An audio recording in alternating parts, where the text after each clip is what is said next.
It's January 9th. I just finished my first book of the year. I'm really proud of myself, honestly. I only finished I finished a decent amount of books last year, but decent means like over 10 books. And most of them were towards the end of the year once I moved here.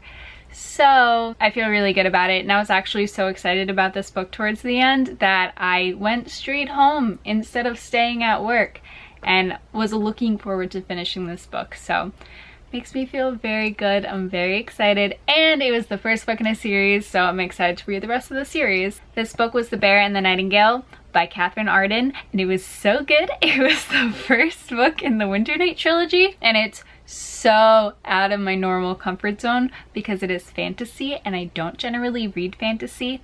However, this broke the normal rule for me. I need fantasy to be based in reality. If you have a map in front of your book, I'm most likely not gonna read it because that's so much work.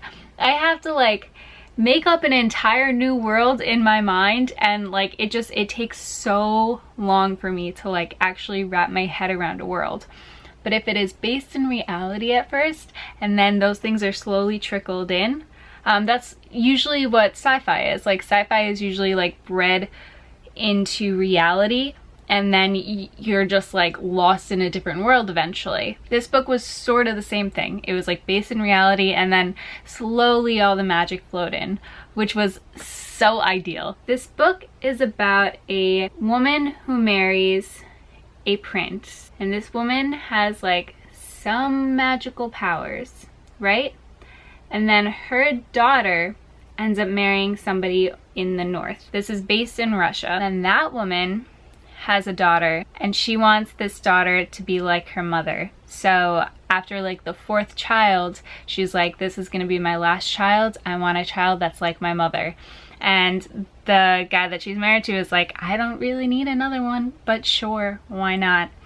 And then she dies during childbirth, but Vasya, she comes out like this woman's mother and has powers like her, which makes her kind of an oddball. She's always grown up different from all the other girls, doesn't want to get married like all the other girls. She's in the woods half the time, and she can also speak to a lot of different things that a lot of other people don't see. This book speaks a lot about Russian fairy tales and all the different creatures that are in those fairy tales, and those creatures are real, but only Vasya and some other people can see them. One of the other people is her stepmother, who her father marries 6 years after her mother passed away during childbirth. So her stepmother came into play when Vasya was 6 years old. Her name is Anna, and Anna hates all the voices in her head and hates that she can see all of these creatures, and just devotes her life to God because of it, because every time she's in a church she doesn't see these creatures and she doesn't hear these voices. Originally she wanted to be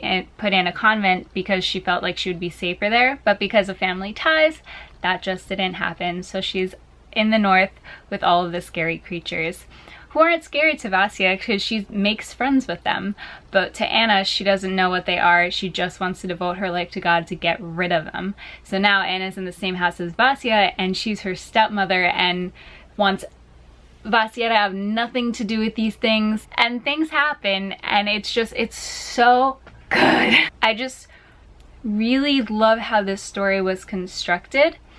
And I really loved that I knew some of the romance things that were gonna happen, but I didn't care and I wanted them to happen, and it felt a lot like the old YA trilogies that I used to read that I just got swept up in and wanted to engulf the entire series.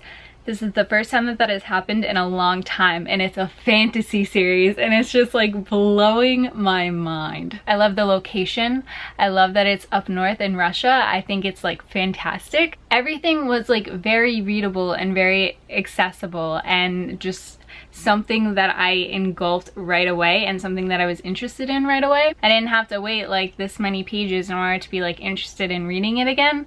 I just wanted to read it again, and that's beautiful. So yeah, I'm really loving it. The next book that I'm gonna read is definitely The Girl in the Tower, which is the second book in this series. I've been reading it on my Kindle, so like I don't have the fancy book to show you, but I'm gonna get the second book on my Kindle, or yeah, I already got it. I just need to read it next. But that's the first book that I read in 2019. I did it. I'm really, really excited for the books that I'm going to be reading.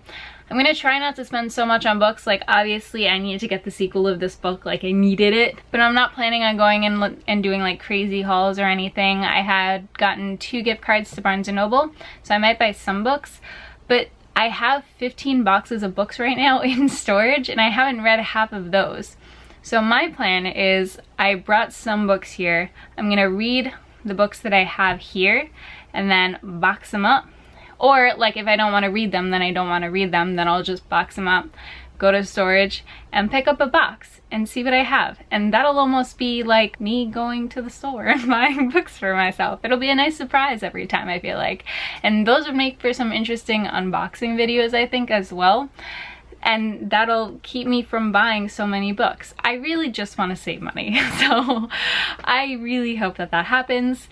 And I'm excited to continue reading. I'm glad that this was a good start for me. Shout out to Reagan from Peruse Project. Because of listening to her talk about this book, I was interested in this book. She's very, very good at explaining synopsises, and I just felt like I would enjoy this book, and I did very much. So I appreciate it. Cool. Yep. Let me know what the first book is that you have read in 2019 or are currently reading, and I hope you had a great day, and I hope you have a great week, and I will see you soon.